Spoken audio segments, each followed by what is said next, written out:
Hello guys, this is me, the Tank Index here. And this is gonna be a lot longer of a video than usual. Usually my videos are like, I don't know, in terms of length, maybe like 8 minutes, around that.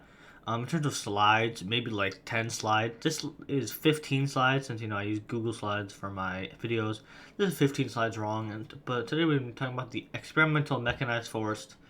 So sit down, grab some soda, grab some popcorn. I myself have some Canada Dry here because apparently I'm an 80-year-old in a 15-year-old's body. But yeah, let's just get into the video.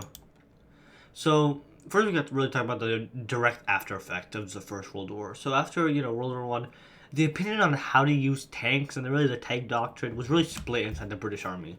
So some thought that static trench warfare would continue as the doctrine of the future. You have these really long series of trenches that just go on for miles, and you defend them, and then you make harsh counterattacks.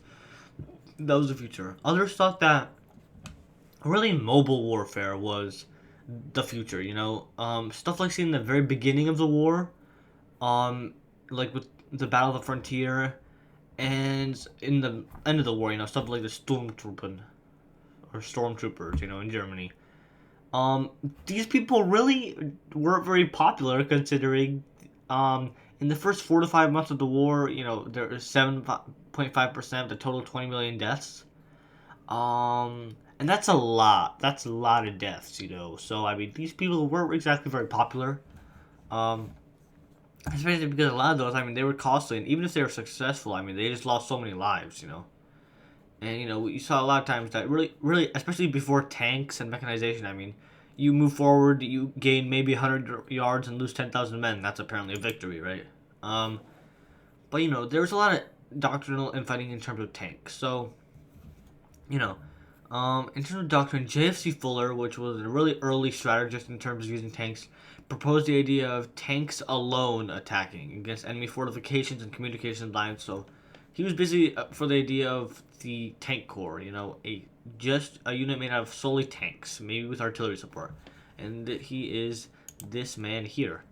And then we have stuff like historians and army staff, such as former officer Basil Little Hart, who proposed that tanks and infantry should work together, which would eventually be proven correct. I mean, inventor of the Cardinaloid tank, Giffard Lequesne Martel, even said that the tank should be given to the infantry, which is exactly what happened.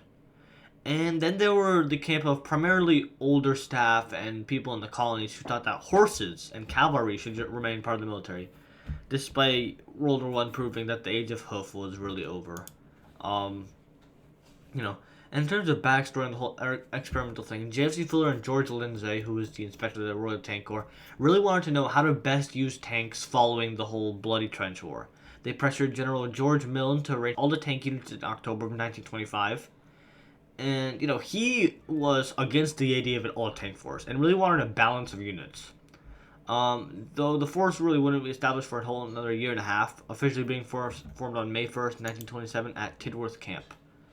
Um, Fuller was originally considered to be in command of the force. However, he was busy with his current duties like commanding the 7th Infantry Brigade. But, I mean, it kind of solved itself because JFC Fuller would resign anyways due to the War Office refusing to give him extra staff and his belief that... Oh, sorry, that's a vacuum in the background. And the belief that he would be really unable to devote himself to the force and its tactics. The replacement to take Fuller's position as head of the 7th Infantry Brigade was Brigadier R.J. Collins, who was chosen in April. The brigade size formation was formed on May 1st, 1927, and after training with the equipment alone over the summer, they began training as a collective unit on August 28th. Yeah. Now onto the first exercise, really the 1927 exercise. In 1927, the mechanized Eastland Force fought the 3rd Infantry Division, who was under the command of Major General John Burnett Stewart, seen below in a little picture of him, I think, on his grave, and a cavalry grenade called Westland Force, with both sides being given air support. The opponents began 35 miles apart on Salisbury Plain. Definitely stood that wrong, with the Westland Force having to capture high ground near Andover, against the opponents based in the village of, Michel de Ver. The Fast Group in the Westland Force, which was basically a bunch of armored cars and faster vehicles, were able to outspeed enemy cavalry patrols, moving 40 miles and capturing some pretty important bridges over rivers, which is pretty impressive. While they did suffer a few losses from planes, the Fast Group was able to pin down Westland, while aircraft shot down from low altitudes and tanks flanked them. Um, Noticeably, though, tank and armored car reconnaissance patrols had no radio, and instead they had to send a messenger whose motorcycle broke down. Technically, Westland Force did win, though they were surrounded by the enemy and under counterattack by the time the exercise was finished.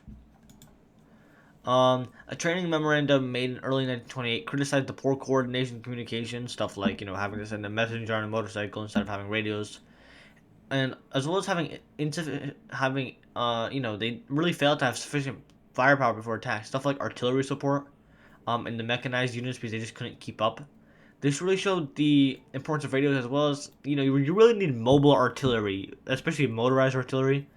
Collins discussed the difficulties of the Eastland forces with its vulnerability to artillery and anti-tank weapons, seen below with this very excellent diagram I've made of a 3-pounder causing explosion. Um, Meanwhile, Burnett Stewart said that the tank should be considered the main force on the battlefield instead of an infantry support arm, so he just went full on, 4 tanks. In 1928, the experimental mechanized force was renamed to simply the Armored Force.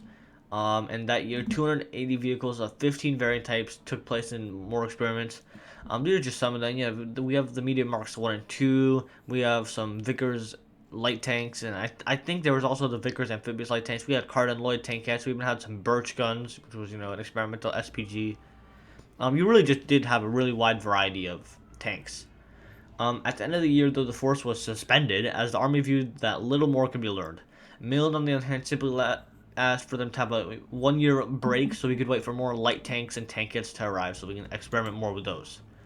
However, by February of 1929, the General Staff had gotten tired of the resources that had been spent on the experimental brigade, and so it was cancelled and disbanded that month, with experiments that would continue in the future. You can see, from this excellent diagram, they really did like the money. In 1931, though, Milne wanted to make a permanent 1st Armored Brigade, and did so, one with 3 battalions of mixed medium and light tanks, along with one made up of tankettes, with light tanks for reconnaissance, though no supporting arms. After 2 weeks, the Army Council got to see a maneuver in formation under a heavy fog, which they kept in maneuver, which probably impressed the hell out of them, seeing as, spotlights might not even be a thing then. In late 1933, the new chief of the Imperial Staff, Montgomery Massingbird, permanently made a tank brigade under the command of Percy Hobart, who would later become, famous for using tanks in Africa in World War II. On January 25th, 1934, Massingbird issued an order to the new tank brigade to determine whether tanks would be better in roles like raids and flanks rather than frontal and direct assaults. The brigade was to prepare for strategic and/or independent movements of exploiting the enemy's weaknesses. It was to see its ability to work with the Royal Air Force, experiment how to supply and maintain the force, which, if it moved 70 or 150 miles and then attacked. This experiment comprised of the 2nd, 3rd, and 5th Tank Battalions, using primarily Vickers medium tanks and tankettes. In May, a staff exercise was conducted to find out tactics for deep exercise behind an enemy line, in a situation kind of where the enemy might have attacked them, won some of their territory, and now, the British have to counterattack. The brigade would make a 100-mile flank and attack rear organization 40 miles behind enemy lines.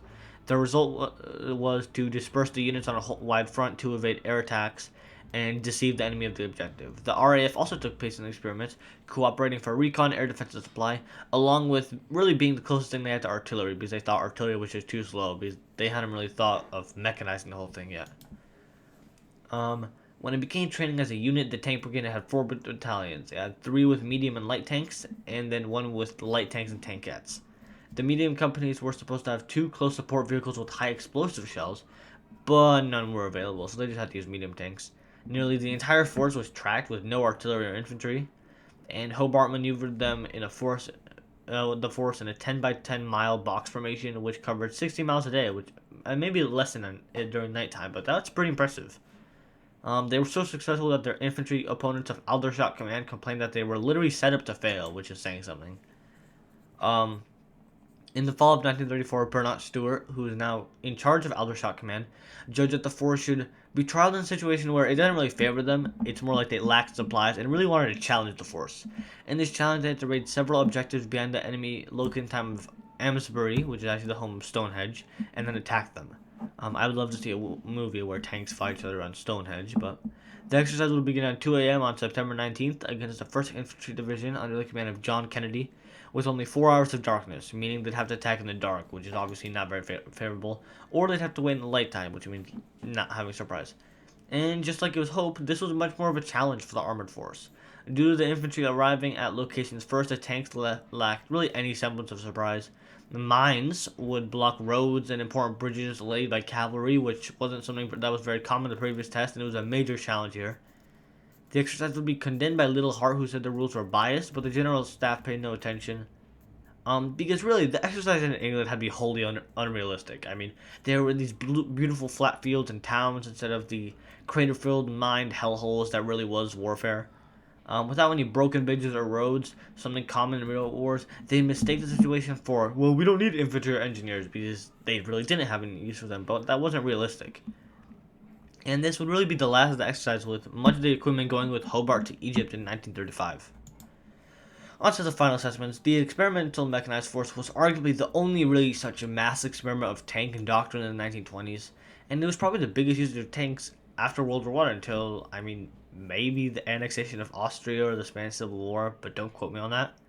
It helped Britain learn a lot of faults in their tanks, roles in future roles, such as the need for better communication and mechanization, as well as really stressing the importance of communication and supply lines. Plus, air support. Air support helps.